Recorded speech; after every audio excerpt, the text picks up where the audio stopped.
You know, I've been thinking a lot lately about how we lie to ourselves. Not big, dramatic lies, but small ones we tell every single day. I'm talking about the stories we tell ourselves about what matters, about who we're supposed to be, and especially about what we're supposed to believe. I'm Richard. I'm 75 years old, and I need to tell you something that took me longer to understand than it should have. Something that might upset you, challenge you, or maybe confirm something you've been thinking all along. What I'm about to share with you, I've spent the last 50 years learning, and I'm sharing it now because I'm running out of time and because I think you need to hear this. Let me take you back. I grew up in a church, not just any church, a strict fundamentalist church where doubt wasn't allowed, where certainty was a virtue and questions were dangerous. My father was a pastor. My mother played the organ. I was baptized before I could walk. By the time I was 7 years old, I'd memorized entire passages of Scripture. I could quote the Bible better than most adults. And I believed every single word with a certainty that only a child can have. Everything made sense back then. God was up there. We were down here. The rules were clear.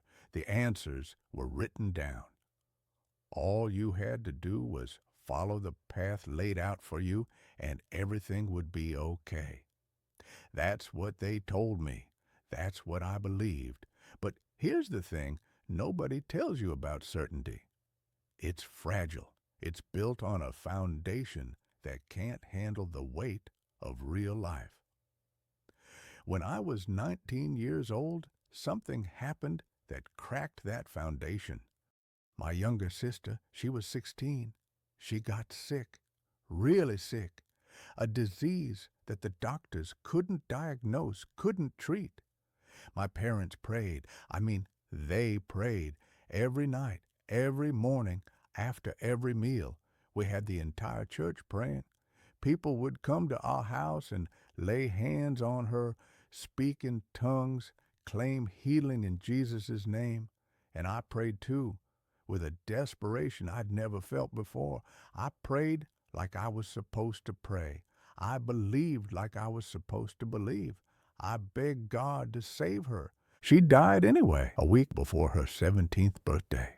I remember standing in the church, listening to the pastor, my father, explain how this was part of God's plan, how he never gives us more than we can bear, how she was in a better place now. And I remember feeling something I'd never felt before, not sadness, rage, because it didn't make sense. None of it made sense. That's when the doubt started, not like a question you ask yourself once and move on from, like water seeping through cracks in a dam. Once it starts, you can't stop it. I was angry at God, and I was angry at myself for not being angry sooner. In the years after my sister died, I did what a lot of people do when their faith is shaken. I tried to make it work, doubled down. I went to church more, prayed harder, volunteered, served. I thought maybe if I just tried harder, believed harder, the answers would come back into focus. It didn't work. The more I tried, the more the contradictions became obvious. I'd read about wars started in God's name. I'd see people get sick and die, good people, kind people, while cruel people prospered. I'd watch my church condemn people for who they loved. I'd see families torn apart because someone married outside the faith. I'd watch money taken from poor people in the name of God. And every time the pastor would say, God works in mysterious ways, I'd think, what a convenient answer. What a way to avoid saying, I don't actually know why any of this is happening. I left the church when I was 23. My parents didn't speak to me for 3 years. 3 years. They didn't see me graduate from college. They didn't know I was struggling. They didn't know I was lonely. They were protecting themselves from what my leaving represented, a failure of their faith, of their parenting, of the path they'd tried so carefully to lay out for me. That was hard, really hard. I had questions back then, but I didn't have answers. I had doubt, but I didn't have anything to replace it with. I was adrift. For a long time, I thought the answer was to believe in nothing. I became an atheist, not aggressively. I wasn't the type to argue with people at dinner parties, but I was convinced. I thought religion was a crutch for people who couldn't handle reality, that believing in God was a sign of weakness, of intellectual laziness.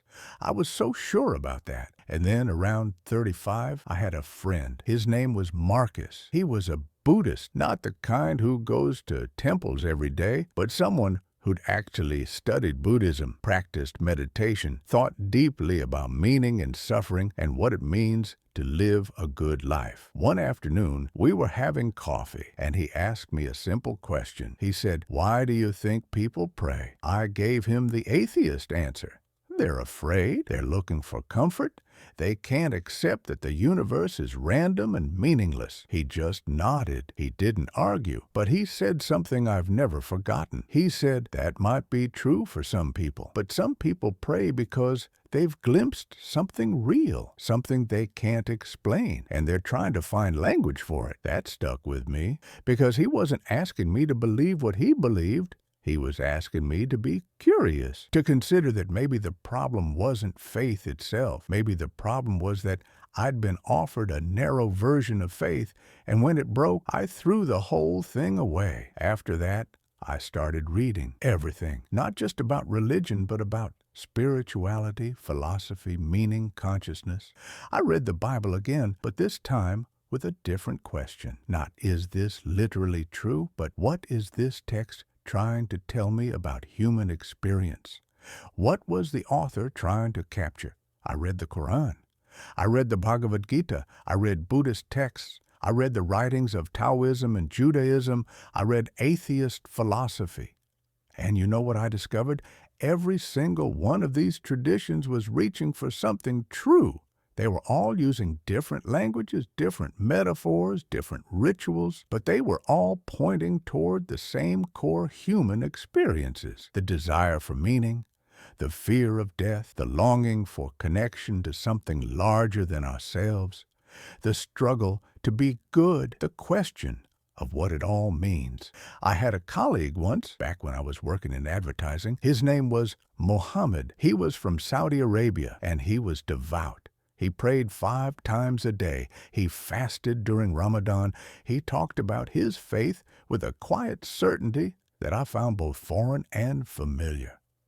One evening, we were working late. This was before everyone worked remotely, and we got to talking. I asked him about his faith. I was curious, but also maybe a little skeptical. I wanted to know how someone his age, educated and intelligent, could be so certain about something I'd come to see as impossible. He told me about the 5 pillars of Islam, the journey to Mecca, the concept of submission to something greater than yourself. He talked about prayer not as begging God for things, but as a way of orienting your entire being toward meaning. He described what he felt when he was praying: a stillness, a connection, a sense of being held by something vast. And I realized something sitting there at 11 o'clock at night in an empty office. He was describing exactly what I was looking for.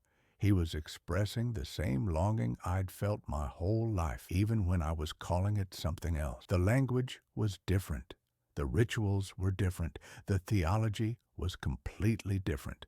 But that hunger, that need to be part of something bigger, that was identical. Here's what took me 50 years to understand. The problem was never faith itself. The problem was fundamentalism, the certainty that your way is the only way, the arrogance to believe you have all the answers, the cruelty to condemn everyone who sees things differently. That's not faith. That's fear masquerading as conviction. Real faith, authentic faith, looks different. It looks humble. It's comfortable with mystery. It doesn't need to convince everyone else that you're right.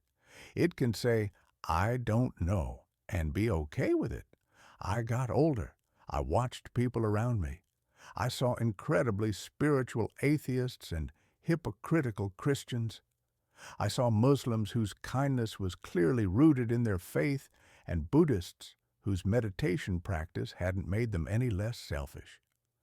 I saw people at the end of their lives who believed in God and people who didn't, and I noticed something strange. It didn't matter which God they believed in or whether they believed in God at all. What mattered was this: had they loved well? Had they been kind? Had they used their life to relieve suffering or to cause it? Had they grown? Had they helped anyone? These were the questions that determined whether someone's life seemed meaningful or empty, not their theology, not their certainty, their actual daily choices. When I was 55, I got divorced. That was about the time I started going back to church, not because I'd returned to the faith of my childhood, I hadn't, but because I was lonely. And there was something about gathering with other people, wrestling with the big questions together, that felt necessary. I wasn't buying all of it. I still had doubts. I still asked hard questions. I still didn't believe in all the doctrines my church taught, but I learned something important. Doubt and faith aren't opposites. They can exist together. In fact, the most authentic faith I've seen includes a healthy dose of doubt. A good faith is one that asks questions. It's one that looks at the suffering in the world and says, I believe in something good, but I also understand why you might not. It's one that can acknowledge when it's been wrong. It's one that values compassion over correctness. I started meditating around the same time. I read books by Richard Rohr and Thomas Merton, Christian teachers who were willing to question their own tradition. I listened to podcasts by thoughtful atheists who were still grappling with questions of meaning and purpose. I had long conversations with my sister, the one who survived my childhood, not the one who didn't, about what we believed and why. And somewhere in all of that, something shifted. I stopped needing to have all the answers. That was maybe the biggest breakthrough of my life. Here's what I mean. When I was young, I thought faith meant certainty. It meant you had to believe everything, all of it. And if you couldn't believe all of it, then you believed none of it. It was binary, on or off, right or wrong. But life isn't binary. Life is messy and complicated and full of paradoxes. And I think faith, real faith, authentic faith, has to be big enough to hold that complexity. I believe there's something we might call God. I don't think it's a man in the sky keeping score of who's been naughty or nice. I think it's something more like ultimate reality, the ground of being, the source of love and consciousness. I think it's bigger than any human tradition can fully capture, bigger than any theology can contain.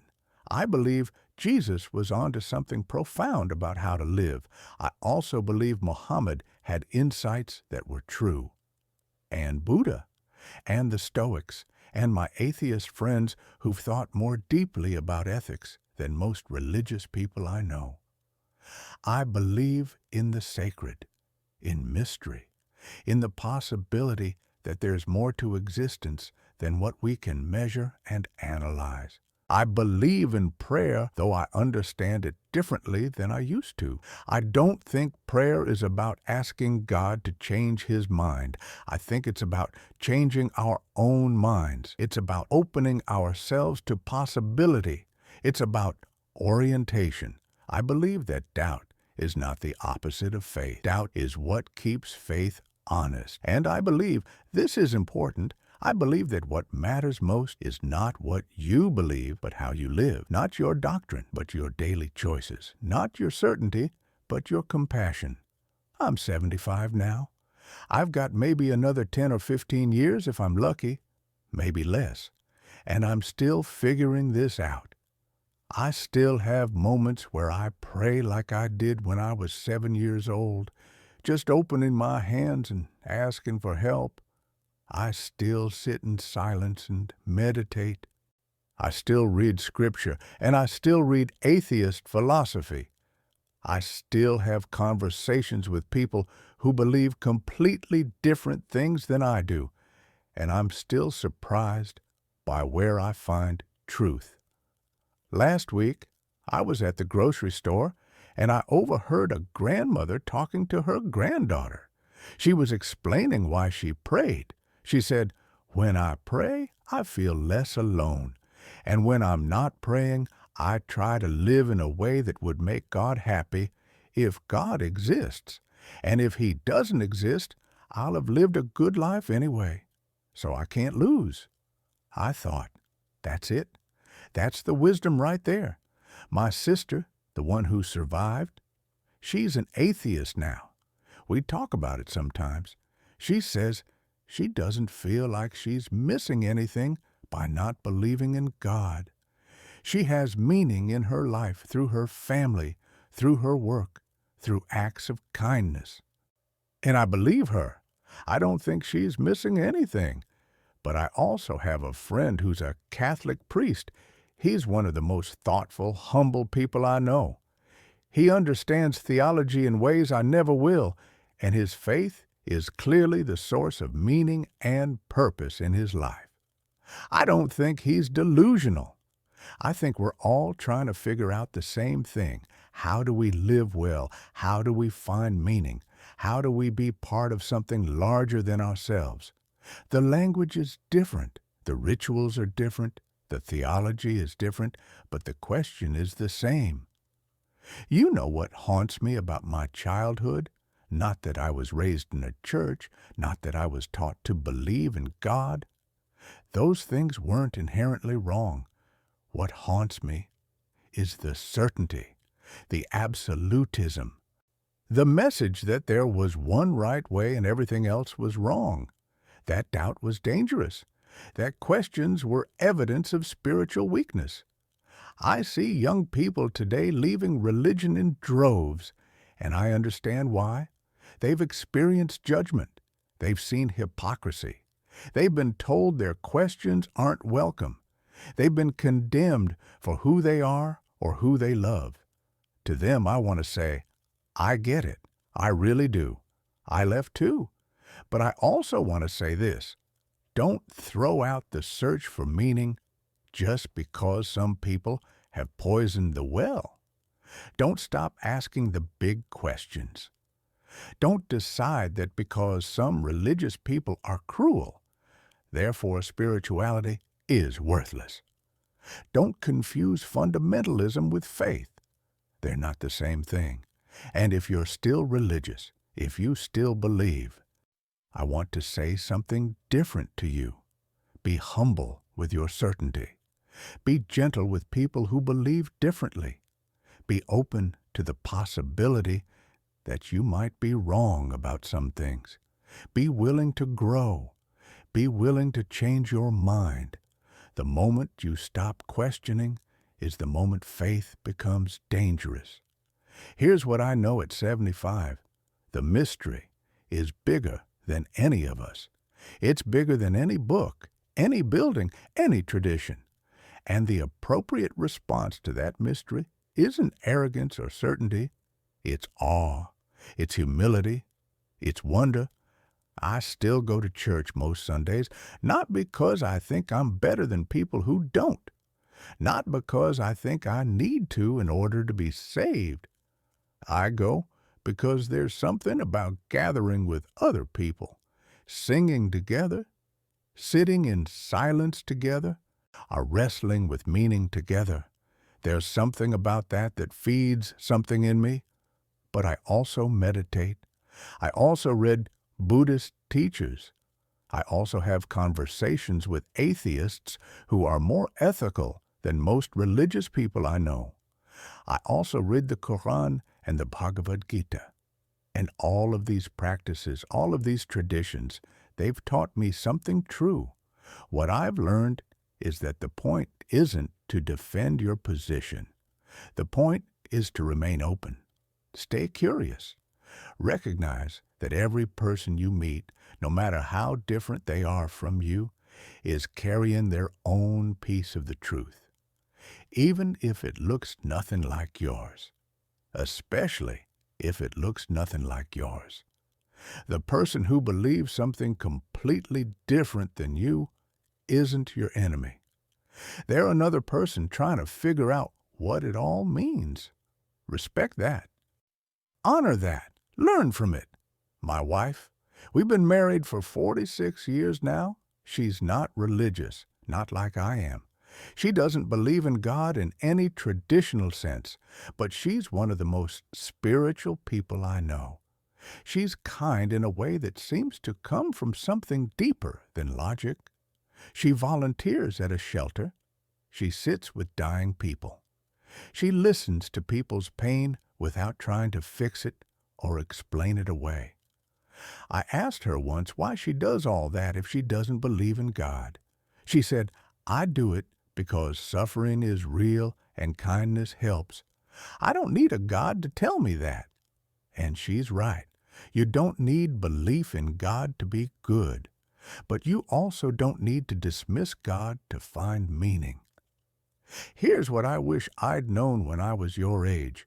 What you believe is less important than how you live. The certainty you cling to will probably change. The questions you ask now might lead you somewhere unexpected, and that's okay. That's not weakness. That's growth. Your faith, whether it's faith in God or faith in humanity or faith in yourself, your faith should make you more loving, not less. It should make you more humble, not more arrogant. It should make you want to serve, not to judge. It should open you up, not close you down. If your belief system, whether religious or secular, is making you cruel, then something's wrong, not with you, but with how you're practicing it. I don't know what I'm going to find when I die. Maybe there's a God waiting. Maybe there's nothing. Maybe I'll be surprised in ways I can't even imagine. But I'm not afraid anymore because I've learned that living well right now, that's what matters. Being kind, being present, being honest, being curious, helping where I can, loving the people in my life. That's where meaning lives, not in being right, not in winning arguments, not in converting people to your way of thinking, in loving well. If you're religious, be thoughtful about it. Question your traditions. Stay humble. Recognize that people who believe differently aren't stupid or lost. They're just on a different path, trying to figure out the same things you're trying to figure out. If you're not religious, understand that spirituality is real for people. Their faith isn't a weakness. It's not stupidity. It's how they're orienting themselves toward meaning. And if you're somewhere in the middle, if you're doubting and searching and not sure what you believe, you're in good company. You're in my company. And I'm here to tell you that confusion is sometimes the beginning of wisdom. Keep asking questions. Keep reading. Keep listening to people who see the world differently than you do. Keep an open heart. Because at the end of your life, you don't want to look back and realize you were so busy being right that you forgot to be kind. So busy defending your position that you forgot to connect with other people. So busy being certain that you missed the mystery. The mystery is where the real faith lives. I'm 75. I don't know how many more years I have. Not many, probably. But I'm grateful for all the years I've had. Grateful for the questions that broke my certainty. Lost because they led me to something better. Grateful for the people who believed differently than me because they taught me something true. Grateful for the doubt because doubt kept me honest. If this resonates with you, I'd love for you to share it. not because I think you should believe what I believe, but because I think more people need to hear that doubt is okay, that questions are welcome, that you don't have to choose between faith and intellect, that you can love people who believe completely differently than you do. That mystery is okay. Subscribe if you want more. Leave a comment and tell me what you believe, not to convince me, but because I want to understand your truth. If you've got your own story about faith or doubt or what you've learned along the way, I'd love to hear it. Because at the end, that's what this is all about. We're all just trying to understand what it means to be alive. We're all trying to figure out what matters. We're all looking for connection to something bigger than ourselves. And the grace is in recognizing that everyone's doing it. Everyone's asking. Everyone's searching. May you find what you're looking for. May you do it with an open heart. And may you be kind to everyone else who's searching too. The answers will come or they won't. But the journey is what matters.